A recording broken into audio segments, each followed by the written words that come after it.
All right, so it seems I am live. You are probably reading the description, so you know why. So those of y'all who come check it out, I appreciate some of you share my silly little obsession with the Greensboro Urban Loop. Some of the others of y'all, you at least humor me. But I it opened up today. I drove along it, and so I want to tell you all about it. Um, for starters, um, I do want to say I did not take today off explicitly to drive the urban loop. It was just a little bit of serendipity, of good fortune. So I wrapped up recruitment for our college Panhellenic Council yesterday. And so I had already taken today off, and it was probably a week or so ago, maybe a little bit longer, that we learned that today would be the day that the loop opened. So I'm like, oh, okay, that's cool. Works out pretty well. I will go get to check it out on opening day, and you'll later learn just about at opening time. Um, so my story of the morning, and then maybe a couple of sort of false starts, if you will. So this morning, because I had off, I had made plans to take my car in, or my wife's car in, for a recall that it had. So I took it into the shop. Got done with that this morning, 10:30 ish or so. And so I was like, all right, I'm going to go hop on. I was out, for those of you who know Greensboro, I was out Windover. Um, so I was like, okay, cool. Got on 40, got on the highway there because I knew that it opened today, or at least that's what everything had told me. So I'm like, all right, I'm going to get on. I am going to head. Um, at that point, it's northbound slash eastbound, head clockwise, basically along the loop, and we will give it a go. So I went, I got on the highway, I headed clockwise. I passed, past Bryan Boulevard, past uh, Battleground, past Lawndale, and I get to what had previously been the all exit at North Elm, and it is still an all exit. So I get off, I pull off onto North Elm, I pull into a parking lot along the side there, and as I do that, I hop online, I take a look, and I see, because I'm like, okay, well, it's clearly not open yet. Is there a specific time that it is supposed to open today? And as I do that, I look at it, and mind you, like I said, I got underway about 10:30. At this point, it's maybe like 10:45 or so. And it said, I found an article online that said that the Greensboro Urban Loop was set to open at 11 o'clock. And so I'm like, all right, cool. So I am in a parking lot just off of North Elm. I actually moved to a parking lot where I literally had eyes on the on ramp. So I was sitting there, I was waiting. I was like, okay, they're supposed to be opening up at 11 o'clock. Figured I would see vehicles come by, move the cones, barrels, what have you. And, 11 o'clock came and went. And at that point, nothing, which, I mean, clearly you can't open an entire road. Even if they said it opened at 11, you can't open the entire road at the exact same time. So, um, still playing around online, trying to figure out what the deal is, and I see that they are doing the official ribbon cutting. Mayor Nancy Vaughn was there, Skip Austin was there. There were some folks, I guess, state level officials as well that were present. There was a ribbon cutting that I assume was at Elm Street, where I had gotten off, was one of the termini. The other terminus had been at US 29. I believe that's where they were for the ribbon cutting and everything. So saw that online, saw that come and go. Still had not opened up that exit. And so, time continues to pass, and I'm like, okay, cool, whatever. We'll keep it moving. So at that point, from North Elm, you could not yet, that the ramp that had not yet opened would have been eastbound. So traveling clockwise along the loop. That wasn't yet open, but the exit that had already been open, traveling westbound or counterclockwise, was already open. So I was like, okay, well, I'll go on that. I thought that my first run at it, I was going to go clockwise, but and I'll talk a little bit about why I was thinking that earlier. But I thought that's what I was going to do at the start, and that didn't happen. So I'm like, okay, I'll go ahead. I'll hop on. I'll head counterclockwise, and then maybe by the time I get back to this exit, it'll be open. Loop will be fully open. All right, cool. So I start heading back that way. So I'm heading westbound from what's basically the top of the loop at Elm Street. And I get a call from my wife. Now, mind you, I told you that I took her car in to the shop for a recall this morning. And so, because of that, I had her car. She had the van that I typically drive. And she was like, hey, it's my lunch break. Do you want to switch vehicles back? So I was like, all right, cool. I met her at the Benjamin branch of the Greensboro Library. We swapped vehicles back. And so now I had my own van. All right, cool. The minivan's going to make the maiden voyage on the Greensboro Urban Loop. So again, I started out with the intent of going clockwise along the loop. So um, from Benjamin Branch, I went back out Benjamin Parkway, Bryan Boulevard, got on the loop over there, and headed what I guess at that point is both northbound slash eastbound clockwise. And so again, I get to the Elm Street exit, and again, it's still that all traffic exit. So clearly, they have not opened up that part yet. So, okay, I loop back around, I head back the other direction. And so I'm heading westbound counterclockwise along the loop. Um, I also started the timer just to see how long it was going to take me. So I'll give you the details on that in a little bit too. So, um, hopped on the loop, heading westbound counterclockwise. Now, most of this I had seen before. In fact, almost all of it I had seen before because had I gone clockwise, the first section I would have hit would have been the new section. But because I was going counterclockwise, the new section was the last bit that I hit. So, um, I headed, most of the route that I took, I drive on a daily basis because it's part of my commute between going to work or taking the kids to school or all those things. And so, most of the loop as I drove it was uneventful. Although, as I'll break it down a little bit in terms of what exactly the loop entails, perhaps some things that annoy me a little bit about it as well.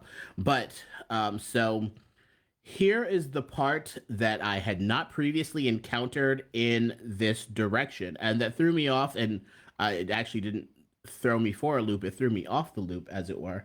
So there's one part of the Greensboro Urban Loop that is signed as 785.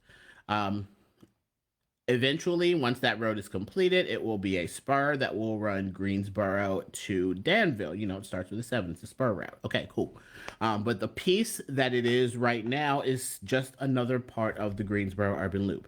It is not signed as such. And so if you don't know that you need to hop on 785 northbound to continue along the Greensboro Urban Loop, then you end up missing that mark. So I had a suspicion as I was approaching that exit. I was like, I think this is what I'm supposed to be on, but there wasn't any signage, which, again, mind you, the road just opened. So, not everything's going to be signed as it needs to be quite yet.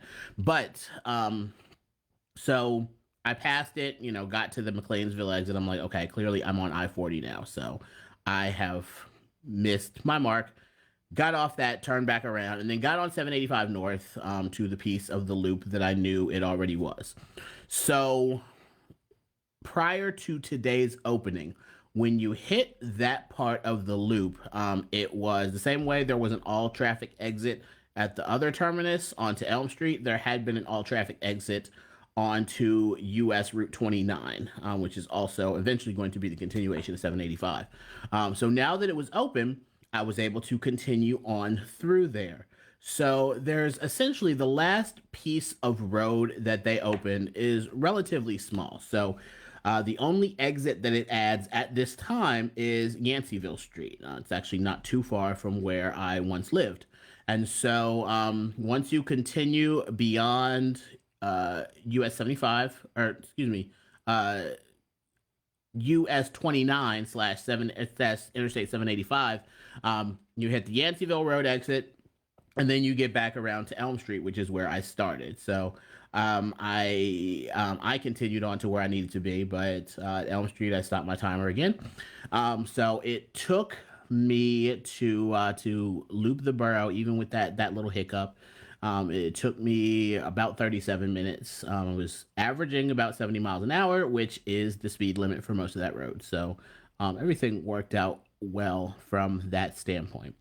Um, at some point, I'll take that Yanceyville Road exit to see what all's going on over there. But we've done it. We've driven the Greensboro Urban Loop. Now, to talk a bit about one of the things that bothers me, I am led to believe from an article that I read that hopefully this should be fixed.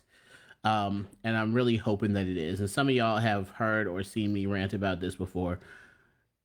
The Greensboro Urban Loop is a beltway. Like, give it one name. The entire thing, call the entire thing 840. Like, if it needs to be co-signed in some places with other highways, that's fine. But just call the whole loop 840. Put Greensboro Urban Loop underneath, whatever you need to do for that signage. But when you don't have that, you have issues like the anomaly I spoke of a little bit earlier, where it is 785. And if you don't also mention that it's 840 at that point, there's no way for somebody to know that they're still on the Greensboro Urban Loop. So I'm gonna talk y'all through the just the convoluted nature of the way what is presently the Greensboro Urban Loop is signed. So I'm gonna start where I started at Elm Street and head westbound counterclockwise. So if you start at Elm Street, you head westbound. The first U.S. route or U.S. route or interstate interchange that you are going to run into will be 73. 73 will it ultimately runs north to Martinsville, but the Greensboro Urban Loop, it's still calling itself 840 right there. Like, everything's good at that point. So for a while you are co-signed with 73. So along the western edge, you are on 840 co-signed with 73. You get to a point where 73 exits. So Interstate 73 continues on south towards Asheboro. You are still on the Greensboro Urban Loop. And here's where things get interesting. And forgive me if I mess up exactly how this concurrence runs, because you're on so many pieces of road at the same time. I don't know if 73 is ever concurrent with 85, but if not, they're pretty close. So after or around the time that 73 trends southbound towards Asheboro, you pick up I 85, which of course has always been one of the major thoroughfares through Greensboro. So I 85 coming north to Charlotte continues on towards Durham and points. It's one of the major East Coast thoroughfares. Runs, I think, Birmingham to Petersburg, just south of Richmond. Anyway, so we're on 85 for a portion of the western, southern, and ultimately eastern loop.